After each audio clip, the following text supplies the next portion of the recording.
The marble foyer of the estate held sound like a tomb.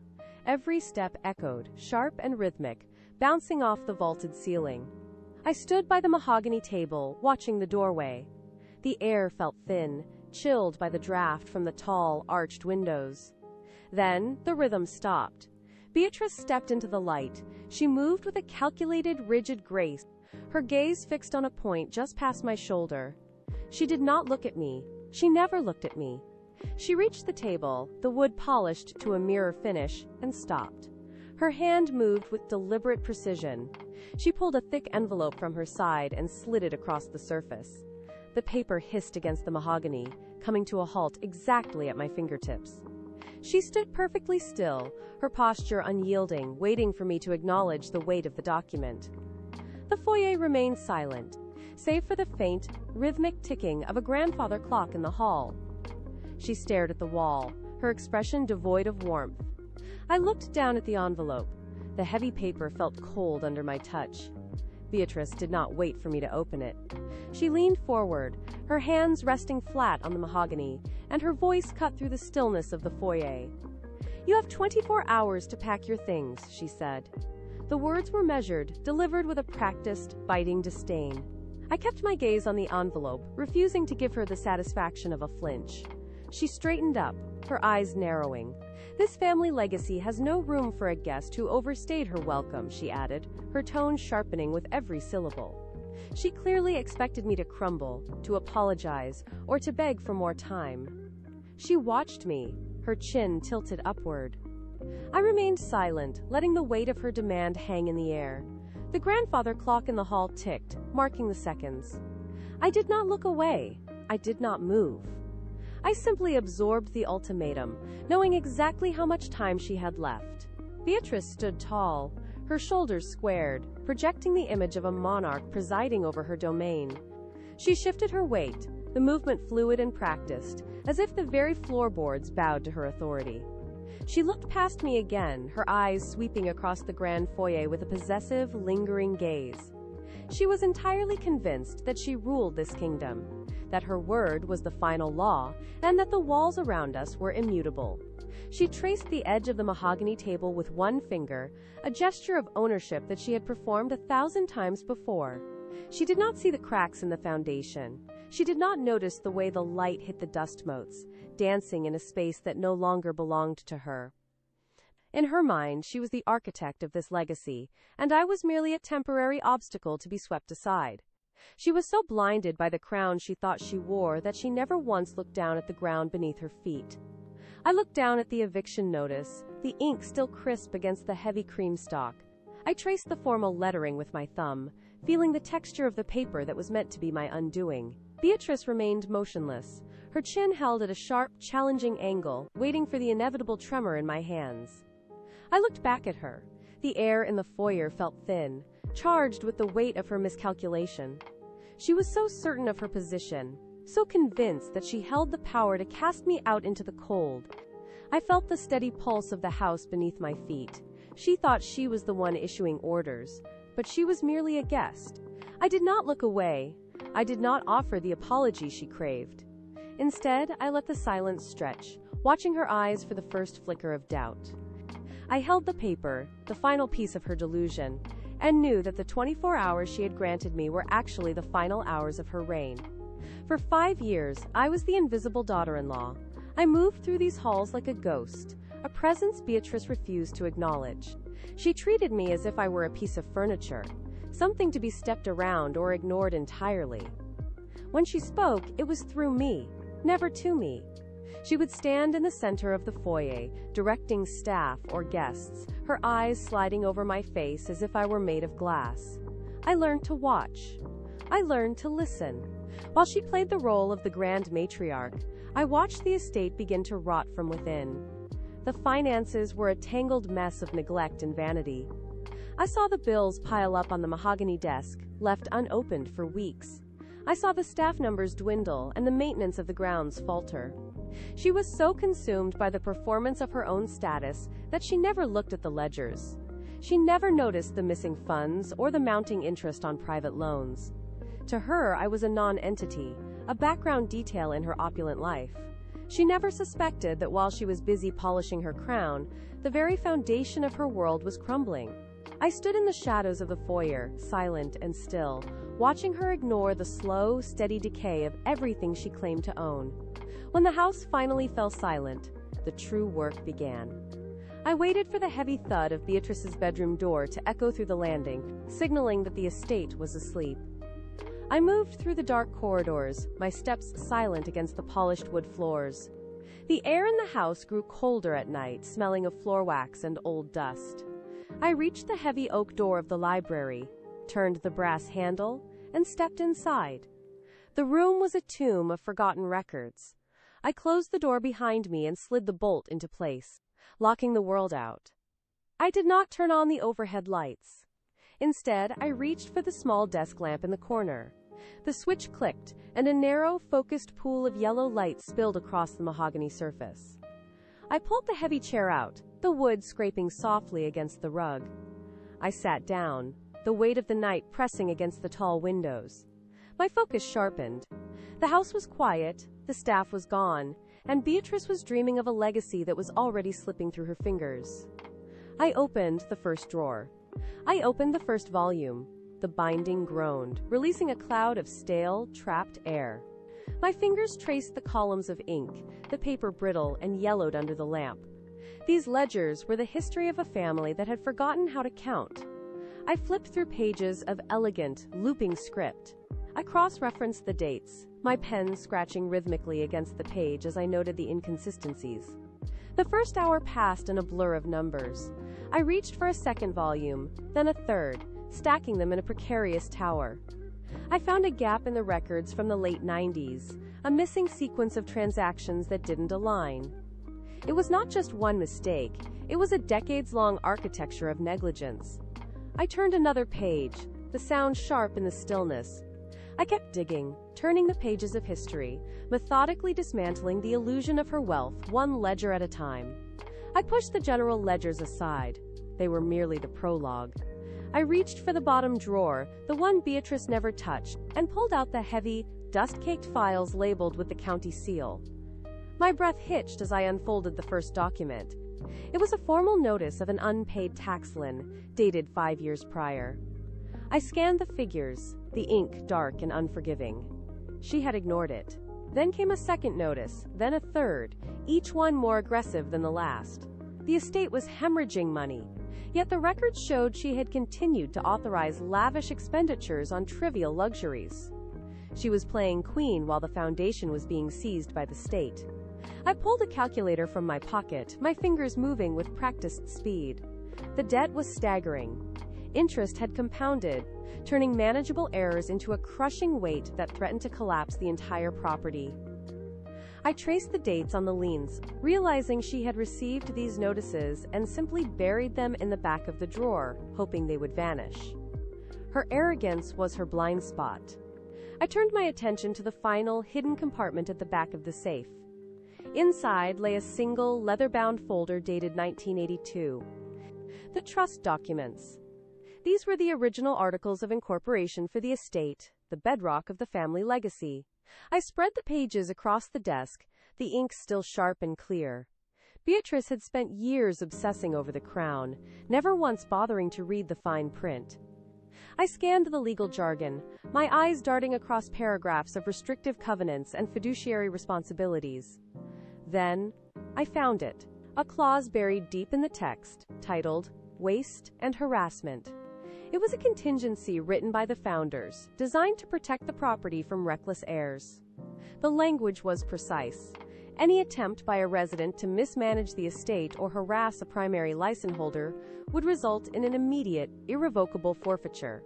I read the passage 3 times, letting the implications sink in.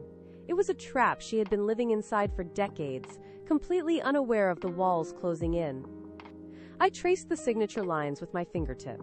The power to end her reign was not in the bank accounts. It was in this single, ignored document. I needed a ghost, something that could move through the financial system without leaving a footprint that led back to my name. I spent weeks researching corporate law, filing paperwork through a series of anonymous proxies.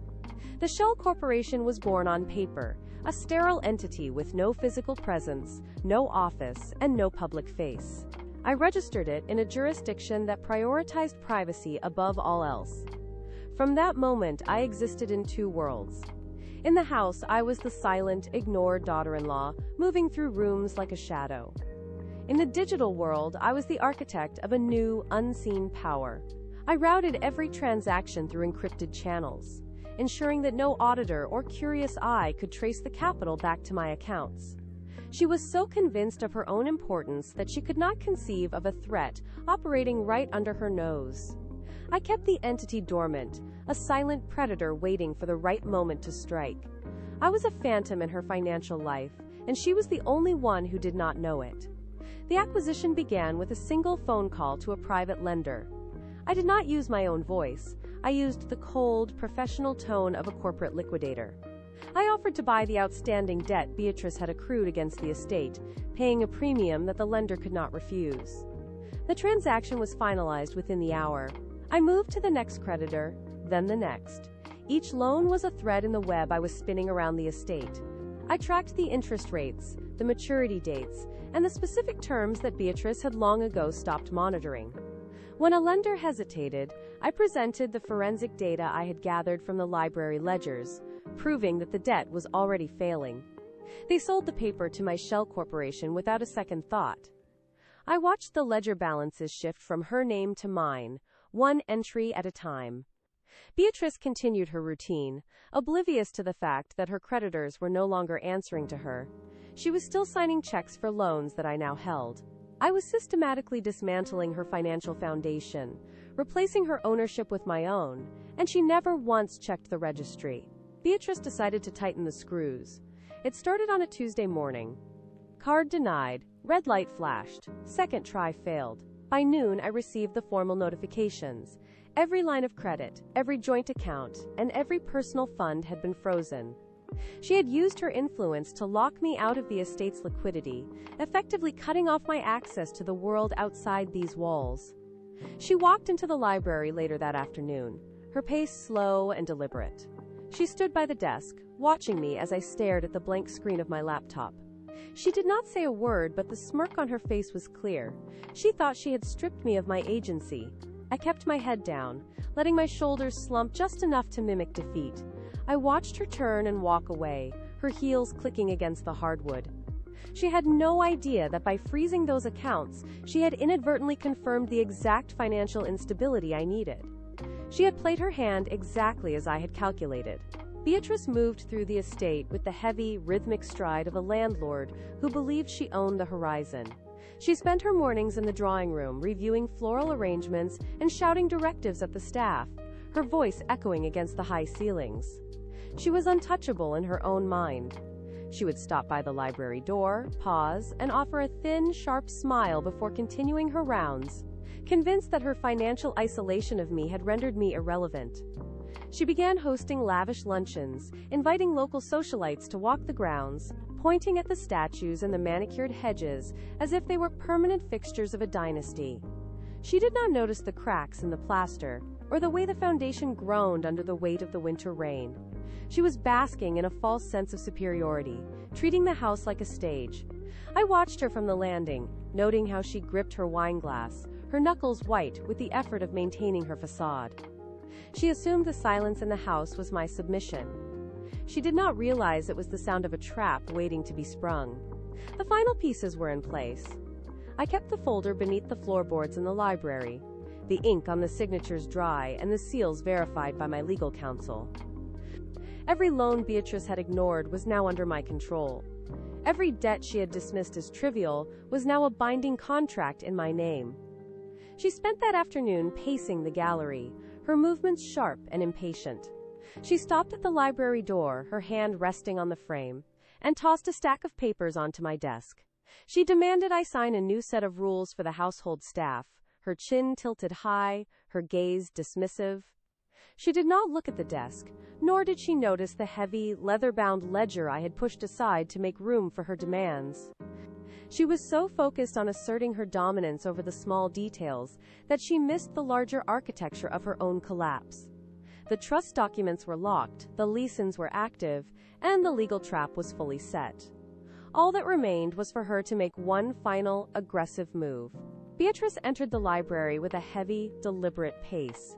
She held a single sheet of paper, her fingers white against the edge of the document. She did not speak immediately. She walked to the center of the room, stopped, and dropped the paper onto the mahogany surface. It was an eviction notice. She stood there, waiting for a reaction, her posture rigid. She believed this was the final blow. She did not know that the original trust contained a specific, ironclad provision, the waste and harassment clause. By attempting to force the primary license holder off the property, she was committing a direct violation of the estate's governing charter. I looked at the document, then at her. She was breathing heavily, her eyes fixed on mine, expecting fear. She was entirely unaware that the moment she handed me that paper, the legal mechanism of the trust had been triggered. Her attempt to evict me was not just a social slight, it was a legal catastrophe for her own position. The paper was the evidence of her own undoing. Beatrice tapped her foot against the floor, impatient for my compliance. She gestured toward the door, her voice sharp, as she commanded me to leave by dawn. She was so certain of her authority that she failed to see the shift in the room. The trust was not a suggestion, it was a binding legal architecture. By attempting to evict the primary license holder, she had crossed the threshold of the waste and harassment clause. The document she held was now a weapon turned against her. I stood up, the chair scraping against the hardwood, and reached for the fountain pen in my pocket. I did not speak. I simply pointed to the fine print at the bottom of the trust summary I had placed on the desk. The clause was clear. Any attempt to remove the license holder from the premises resulted in an immediate and irrevocable forfeiture of residency rights. Beatrice leaned in, her eyes scanning the text, and her confidence began to fracture. The estate was no longer hers to command. Beatrice reached for the document, her fingers trembling as she tried to pull it from the mahogany surface. I placed my hand over the paper, holding it steady. She pulled back, her face losing its color as the implications of the clause took root. She looked around the library, her gaze lingering on the bookshelves and the heavy desk, as if seeing them for the first time as assets she no longer controlled. She opened her mouth to speak, but no sound came out. She had spent years treating me as an invisible fixture of the household, a person of no consequence, while I systematically dismantled her world from the shadows. She had been so consumed by her own perceived superiority that she never once checked the ledger entries or the trust updates. She had been playing a game of status while I was playing a game of ownership. I watched her eyes dart across the room, searching for a loophole that did not exist. She was realizing that every victory she thought she had won, the frozen accounts, the cut credit cards, the petty insults, were merely distractions I had allowed to keep her occupied. She had been the architect of her own downfall. Beatrice straightened her posture, attempting to reclaim the air of authority she had worn for decades. She spoke, her voice thin and brittle, demanding to know how I had managed to bypass her oversight. I did not answer. Words were unnecessary when the ledger entries spoke for themselves. She paced the length of the foyer, her movements erratic, searching for a flaw in my logic that was not there. She had spent her life performing power for an audience that no longer existed, while I had spent my nights in the library, tracing the decay of her kingdom through ink and paper. She relied on the spotlight, on the visible trappings of wealth and status, believing that visibility was equivalent to control. She was wrong. True power was never found in the grand gestures or the public displays. It was found in the quiet, methodical work of the long game. She finally understood that she had been defeated not by a sudden strike, but by a slow, relentless erosion of her foundation. While Beatrice hosted galas and curated her social standing, the estate was hollowed out from within. The grand chandeliers masked the fact that the foundation was crumbling under the weight of mismanagement.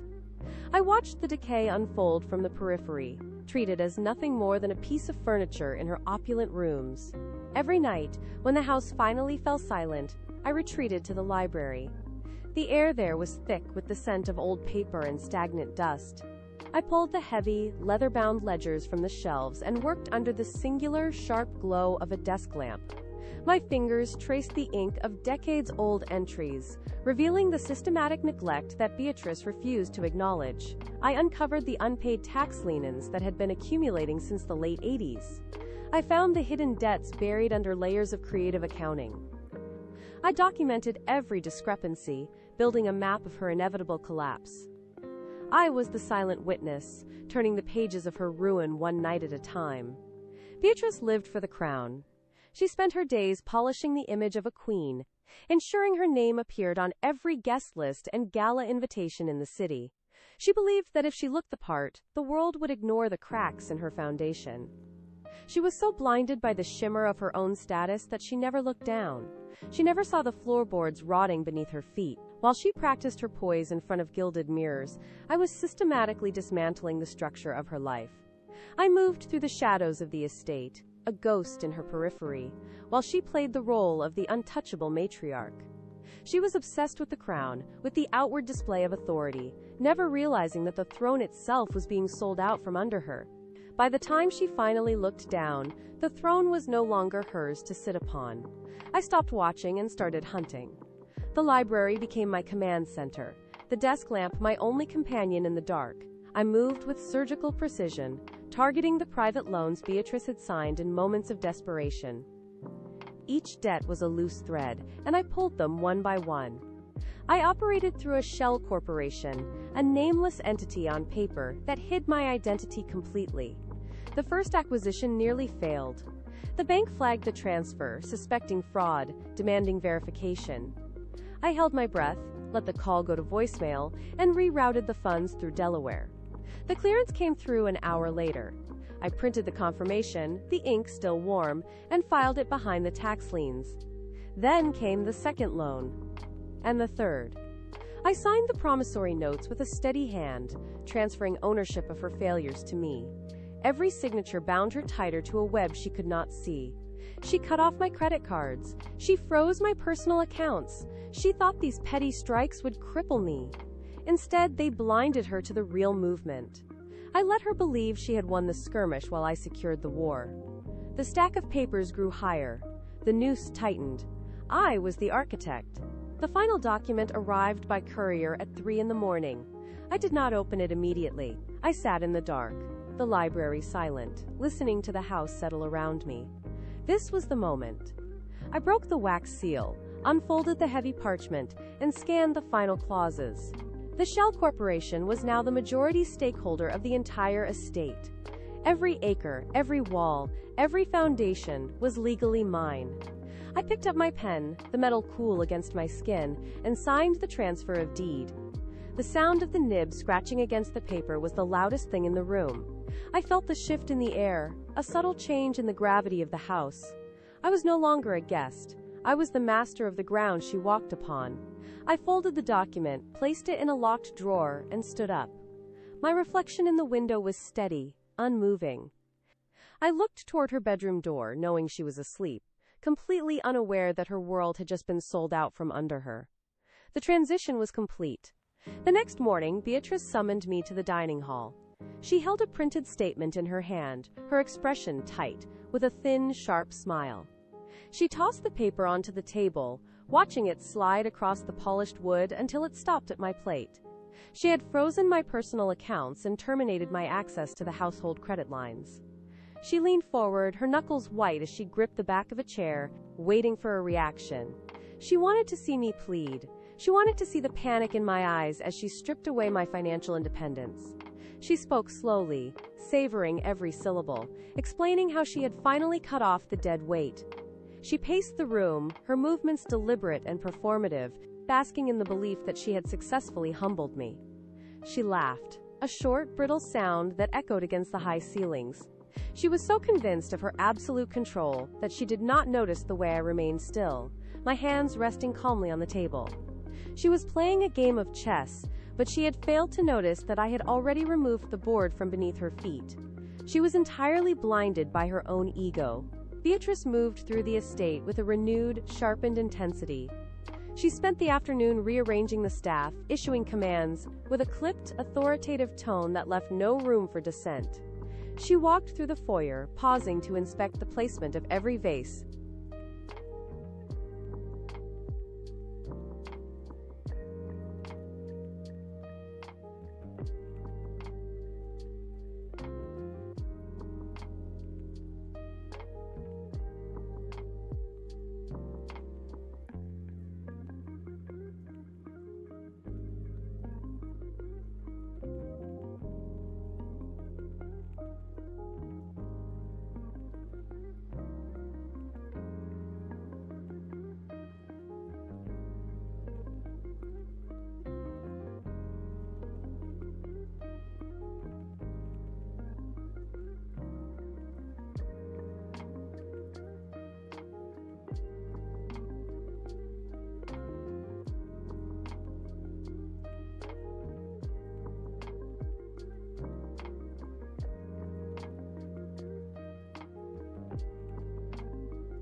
You have 24 hours to pack your things, she said, her voice dripping with practiced disdain.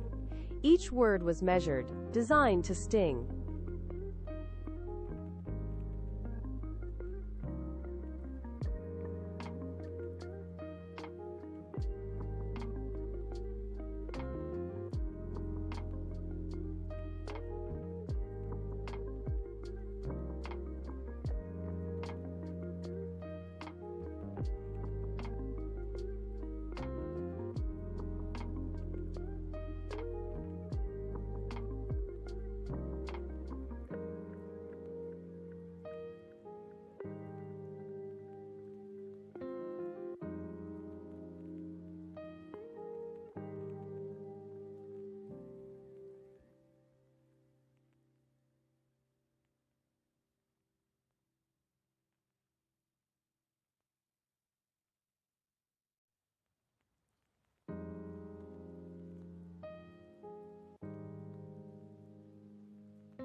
It was a simple object, yet it held the power to dismantle her world.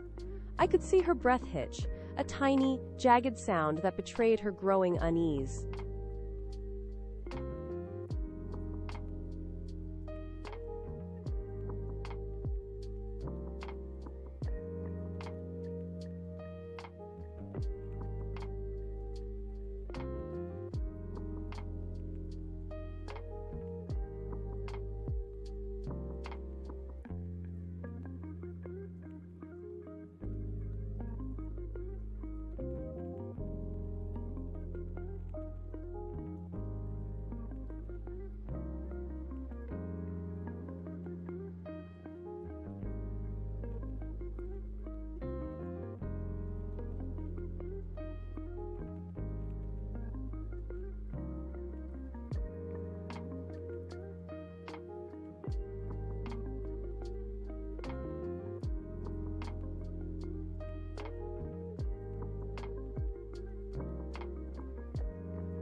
I turned away from the view and headed toward the northern trail, where the coastline stretched out, wild and untouched.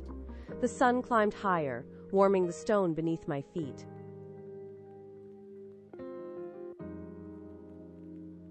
If this story reminded you that the real power was never in the spotlight, it was always in the work,